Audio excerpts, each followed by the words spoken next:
నాకు నా friend కూతురిది పెళ్ళుంది. So, వెళ్ళాలని యాక్చువల్‌గా ఎళ్ళిపోయాన్ని. నిన్న బెన్నీ గారు ఫోన్ చేసి నాకు అంటే మరి నా అవార్డొచ్చినప్పుడు ఖచ్చితంగా ఉండాలి కదా! అందుకే కొంచెం తొందరగా ఎళ్ళిపోదాం అనుకుంటున్నాను. ఏమనుకోవద్దు.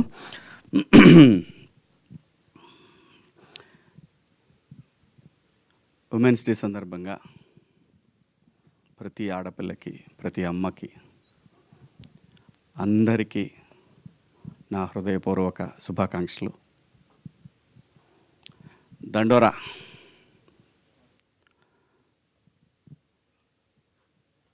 నేనొకటి నమ్ముతాను. మనకిది పని అవ్వలేదంటే ఇంకా ఏదో పెద్దది పని అవుద్ది అనేది నేనెప్పుడు బలంగా నమ్మి ముందుకు పోయేటటువంటి విషయం అనమాట. ఇది కాలేదా, ఇంకా ఏదో దీనికన్నా పెద్దది మనకుంది. ముఖ్యంగా ఈ గద్దర్ అవార్డ్స్ సందర్భంగా మా ఈ సినిమాకి గుర్తించి జ్యూరీ మెంబర్స్ ఇచ్చినటువంటి అవార్డ్స్కి కృతజ్ఞతలు. నేనైతే బలంగా కోరుకుంటాను, అవకాశం ఉంటే నాకు ఇన్‌స్టెడ్ ఆఫ్ శివాజీ డైరెక్టర్‌కి ఇవ్వాలని నేనైతే బలంగా కోరుకుంటా. అవకాశం లేదు. సో, అందరి అభిప్రాయాలను గౌరవిస్తూ తెలంగాణ ప్రభుత్వానికి, జ్యూరీ సభ్యులకు అందరికీ పేరు పేరున ధన్యవాదాలు. మరీ ముఖ్యంగా ఈ సినిమాకి ఏదైనా అండి, ఒక శంకులో పోస్తేనే తీర్థం. అలాంటిది ఒక గొప్ప నటుడు ఎన్టీఆర్ గారి సినిమాకి ఒక ట్వీట్ అనేది ఒక ప్రభంజనంలాగా యావత్ తెలుగు జాతికి ఈ సినిమా దగ్గరైంది. దానికి ఎన్టీఆర్ గారికి హృదయపూర్వక ధన్యవాదాలండి. అలాగే ఈ సినిమాకి మంచి మ్యూజిక్‌ని అందించిన మార్క్ రాబిన్ గారికి, అలాగే ఈ సినిమా నా పాత్రకి ఈ పాత్రని డైరెక్టర్ గారు అడిగినప్పుడు నన్ను అంగీకరించిన బెన్నీ గారికి, అలాగే ఈ సినిమాకి ఇంత మంచి అప్లాజ్ రావడానికి కారణమైన ఈ విజువల్స్ ఇవన్నీ తీసిన కెమెరామెన్ వెంకట్ గారికి, అలాగే ఎడిటరు ఒక మహిళ సృజన, తనకి పనిచేసిన ప్రతి టెక్నీషియన్కి ఈ అవార్డు వెళ్తుందండి. అందులో ఎటువంటి సందేహం లేదు. Everybody deserve for this. అనుమానమేం లేదు. అందరూ ఎంత గొప్పగా యాక్ట్ చేశారంటే ప్రతి ఒక్క ఆర్టిస్టు ఈ ఒక్క సినిమా తెలుగు టాలెంట్ ఎంత ఉందనే దానికి ఒక చిన్న మీటర్ అండి, ఒక చిన్న మీటరు. ఏ ఒక్కరు కూడా ఇంత కూడా నటన అనేది కనపడకుండా జీవించినటువంటి ఓ మంచి లైబ్రరీ లాంటి సినిమా ఈ సినిమా మాత్రం. అందులో చేసిన ప్రతి ఒక్క ఆర్టిస్టు అద్భుతం, అద్భుతం, అద్భుతం. అంత బ్రహ్మాండంగా చేశారు. అలాగే ఈ సినిమాకి సాహిత్యాన్ని అందించిన నేను కాసర్ల శ్యామ్ గారు, పూర్ణాచారి, ఇంకా శ్రీమణి అందరూ కూడా అండి ఎంత బ్రహ్మాండంగా ఇన్వాల్వ్ అయ్యి రాశారు. అందరికీ కూడా పేరు పేరున ధన్యవాదాలు. అలాగే ఈ సినిమాకి పనిచేసిన ప్రొడక్షన్ టీము అందరికీ కూడా, ప్రొడక్షన్ డిపార్ట్మెంట్‌కి, ఎడ్వర్డ్‌కి అందరికీ పేరు పేరున ధన్యవాదాలు, శుభాకాంక్షలు. దండోరా సినిమాకి అసలు ఈ కథ రాయాలని తనకు అనిపించడం అనేది మా కోసమే రాసినట్టున్నాడు మురళీ గారు. ఎందుకంటే అండి, ఏ చర్య ఎందుకు జరుగుతుందో ఈ సృష్టిలో ఎవరికీ తెలీదు. నాకు తెలీదు. ఇతనికి నానంటే సచ్చిన చేసేవాడిని కాదు. నాకు చెప్పలా ముదురులన్నీ. ఆ అమ్మాయి నా కూతురంటే క్వశ్చనే లేదు. నవదీపు ఏందేందో చేశారు, మొత్తానికి నన్ను మాయ చేశారు. నాకు తెలీదు.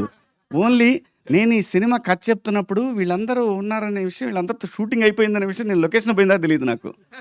అమ్మ తోడు ఎవడు చేస్తాడు, నందు కొడుకండి ఎట్టున్నాడు.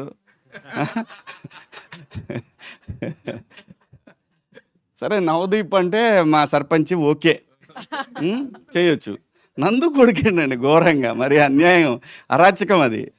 కానీ దానికోసం నేనే ఏదో నా తిప్పలు నింబడి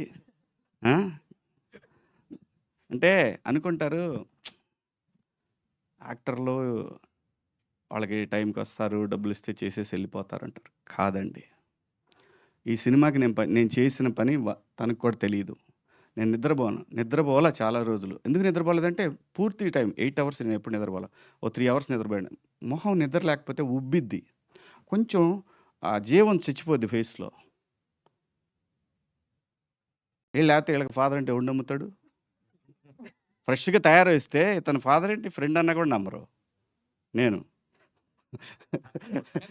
ట్రస్ట్ మీ. నాకు ఆ గిఫ్ట్ ఇచ్చాడు భగవంతుడు. గడ్డం తీస్తే ఓ రకంగా ఉంటాను. గడ్డం పెంచితే ఓ రకంగా ఉంటాను. రంగు అయిపోతే ఇంకో రకంగా ఉంటాను. ఇది నిజం. అది గాడ్ గిఫ్ట్. దాన్ని అబ్యూజ్ చేయకూడదు మనం. ఆర్టిస్టులుగా అబ్యూజ్ చేయకుండా ఉంటే చాలా దూరం వెళ్ళొచ్చనమాట.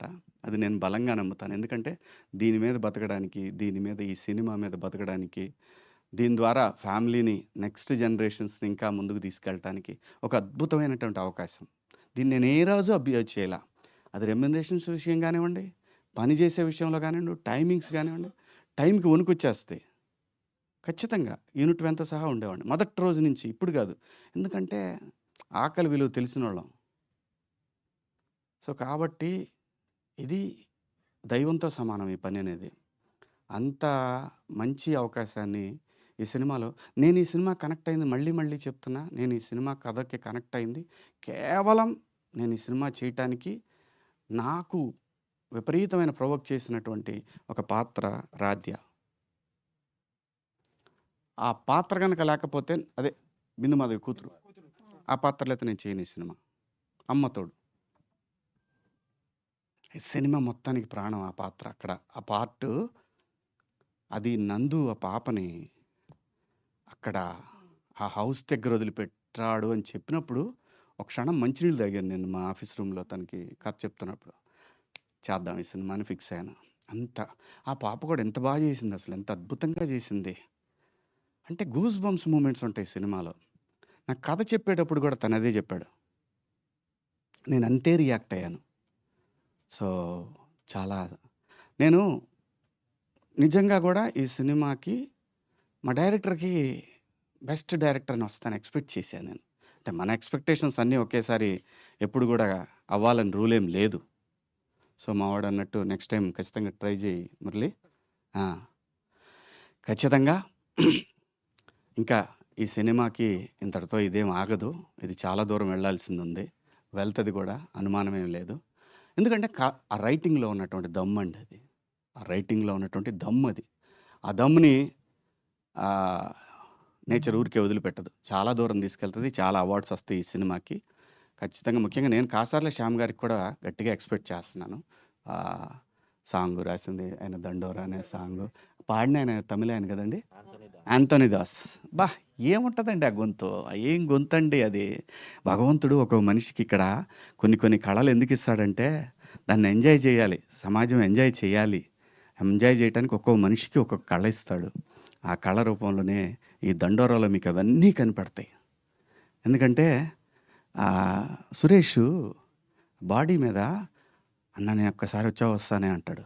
అర్రే నీ అంటే ఒక్కొక్కళ్ళు మళ్ళీ ఆ అబ్బాయి బండి తీసుకొని వచ్చేది ఊళ్ళో టెంట్ కదా! Tent character. ఎంత అండి అసలు ఒక్కొక్క పాత్ర ఎంత అద్భుతంగా రాశాడు. ఆ పెన్ను నుంచి ఎలా వచ్చిందో నాకు తెలీదు మురళి గారు. అద్భుతం. You are awesome. నేను చెప్తున్నా కదా! Long way to go. Long way to go. మా మురళి టర్ టర్ టర్ టర్ సిస్టర్ బీనా మెసేజ్ వచ్చింది అర్జెంట్ రాశారు మా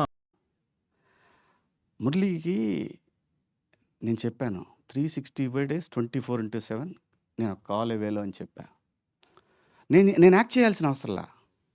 తనకి నీడ్ ఉంది అంటే ఐఎమ్ దేర్ నేనని చెప్పి ఒక భరోసా ఇచ్చాను నేను. ఎందుకంటే హీ డిజర్వ్స్ అండి.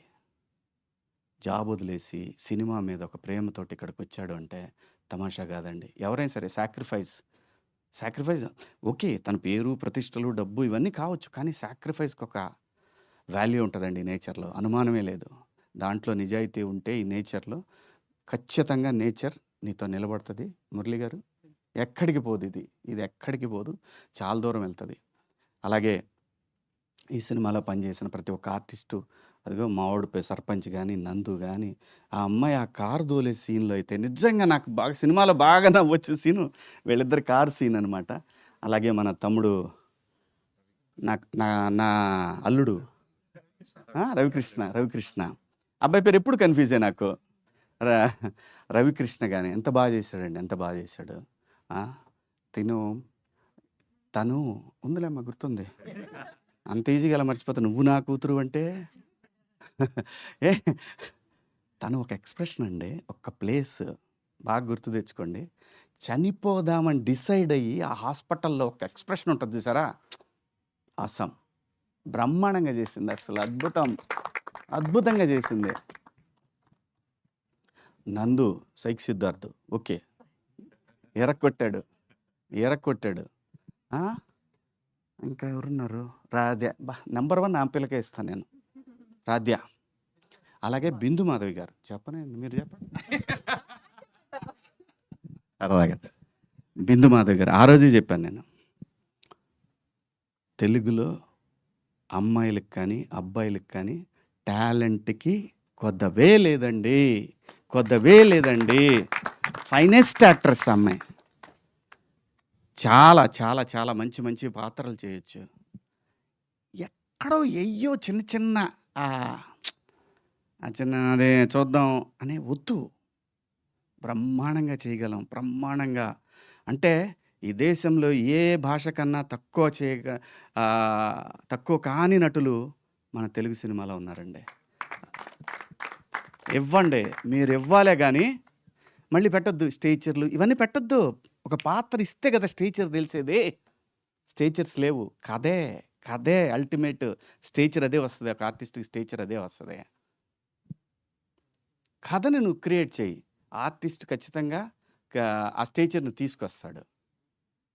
మంచి మంచి పాత్రలు పోతున్నప్పుడు ఎలా బాధేస్తుంటే కడుపు మండిపోతుంటుంది, చేయగలిగింది ఏమీ లేదు, ఆకలి అయితే అన్నం తింటాం తప్ప. సో సో అది ఆయన ఎంత బాగా చేశాడు, బ్రహ్మాండంగా. వీళ్ళందరూ ఇంగ్లీష్లో మాట్లాడుతారు, నాకు టెన్షన్ అవుద్ది, నేనేం మాట్లాడాలని.